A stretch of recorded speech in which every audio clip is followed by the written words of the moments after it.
So, welcome back to another episode. On today's episode, it's me, Kim. To be honest, I've always wanted to say that intro. Every time John does it, I'm like, I want to do it. I just want to say welcome back to another episode.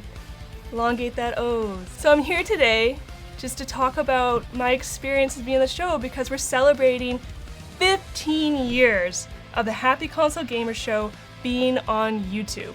So much has happened in that time. We dated, we got married, we had a kid, and I just want to share with everybody my experiences, what it's been like working on the show, and how amazing it's been a part of my life. When I first met John, I didn't even know what it really meant to have a YouTube channel. To me, watching YouTube was just playing music videos or even just doing Photoshop techniques. But when John handed me his link to his channel, I thought, okay, fine, I'll give it a try, I'll see what this is all about. And I was just blown away. His enthusiasm, his passion for video games really came through. And it was just so remarkable that somebody who I would work with did this on the side, that he just showed his hobbies, talked about his nostalgia of playing video games. And let me tell you, John has a memory like no other. He remembers dates and times when video games have been released that just blow my mind. And even music. Oh god, if music is playing on the TV, he knows the year, the composer, the game, and I'm just like, I don't know how you do it. I can barely remember what book I was reading 2 years ago compared to what you were watching and playing in 1987. And that's what I loved about the channel, is how much he brought to the table, how much nostalgia he brought to show everybody, and then so many people could relate to it. And what was funny at the time, he only had 17,000 subscribers, and now he's at 300,000 subs. Can I just say congratulations, you worked so hard, and we're going to talk more about that. But again, 300,000 subs is amazing. And so after a few months of dating, John mentioned that, hey, maybe there's a video game you would like. And to be honest, at the time, I wasn't playing too many video games. I was really more into reading books and doing Photoshop for some of the photography I was doing, but video games, I wasn't the greatest. And so we said, come on, let's just go check out this game, see if you like it. So we went and we picked up Dragon Quest IX.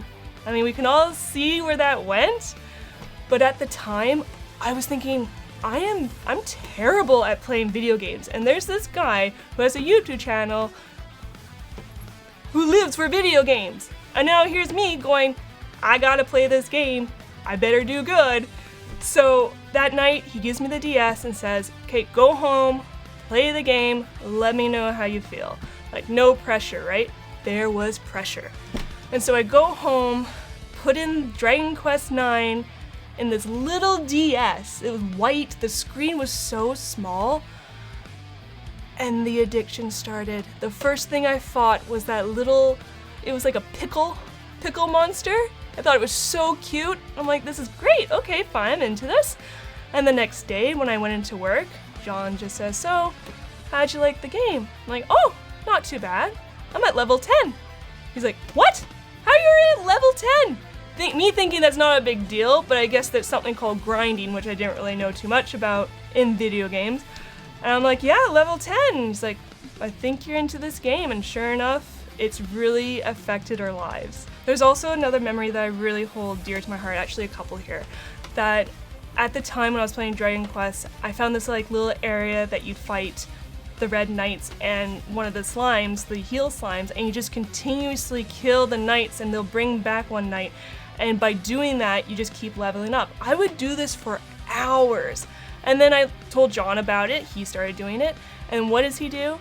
It turns into something competitive.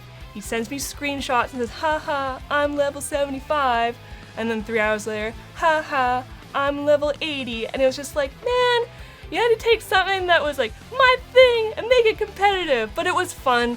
And then there was also the final boss. Oh my gosh, I remember sitting on the bed and be like, okay, I'm at the final boss and I'm gonna need your help, because in Dragon Quest IX, you're able to connect them and that other people from their DS could come into the game. I'm like, okay, I need your help to fight the final boss. So I'm giving him healing herbs and he's like, okay, yeah, that's great. And then he turns his character around and Leroy Jenkins right up the bridge. And I'm going, what are you doing? You're gonna kill yourself. I need you to do this. And he just started laughing his butt off. And I'm just like, come on, man, it's my first real game and you were just gonna go die? It scared me, it was fun. I mean, that was years ago and that still sticks in my head today. And so I'll always hold Dragon Quest IX dear to my heart. Not only that, the start of the addiction of video games. When I first appeared on the show, it was for John's birthday, and I really wanted to give him this birthday gift where he could open on the show. It was my idea, surprisingly enough, even though I was so nervous. And I'll admit, being on the show at the beginning, it was so hard. It was hard to look at the camera, it was hard to talk to somebody that wasn't there, but knowing that there was over 20,000, 50,000, 100,000, 200,000, now 300,000 people staring back at us. And I'm so thankful for being on the show because it's helped build my confidence, especially with things like giving speeches. I did one at my brother's wedding. I even did one for my grandmother's wake. And I wouldn't have that without being on the show. And I really do thank John for bringing me on and helping me grow as a person on here. And I really do appreciate it. There are some other wonderful memories that I have to share, like that time where John and Rob wanted to do this WWF type scene with those muscle figures, and John's like, it'll be a great idea if you're the referee. And I'm like, oh, okay. But then Rob's gotta push you. I'm like, why? But it was funny.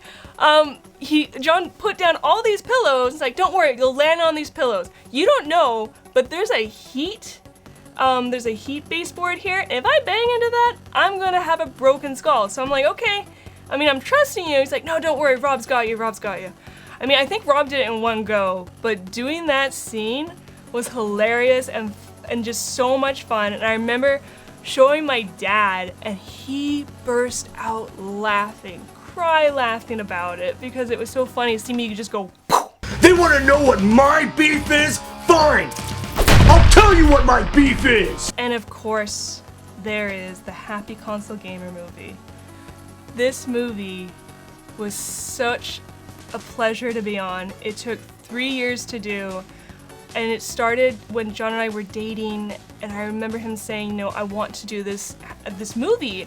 Did you want to be a part of it? And I thought, yeah, but how? So an idea was for me to write up the script, and there were some nights where John would just be walking around the room, and I would just be typing up frantically, getting this script ready for all these people to do, and just seeing John grow from that in that 3-year time to be like a director for it and an actor for it. He also helped write it. It's all him. And just being a part of the movie was wonderful, hard, but great. And I'm so happy that I can even say that I was in a movie to be a part of. It was a wonderful experience, and I'm just so happy to be a part of it. Some other wonderful skits that I remember is when John convinced me to go to the nearest park to get dressed up, and we do like a mesh-up of Dragon Quest and of Star Wars. And I just remember standing there in this full gear and just nodding away like, yes, like Luke Skywalker when he sees Rey. I'm like, I can't believe I'm doing this, but we're doing it for the show, and that's what it's all about. And there was John walking around in his gear, and it was hilarious. People were watching us. So there's those type of skits. There was the skit for the Halloween special in 2012. That was so much fun.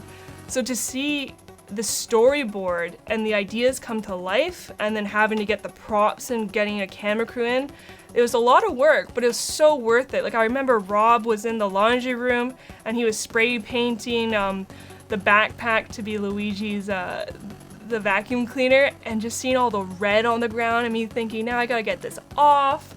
But there were like other things like getting the lighting right, having the kids come over to knock on the door.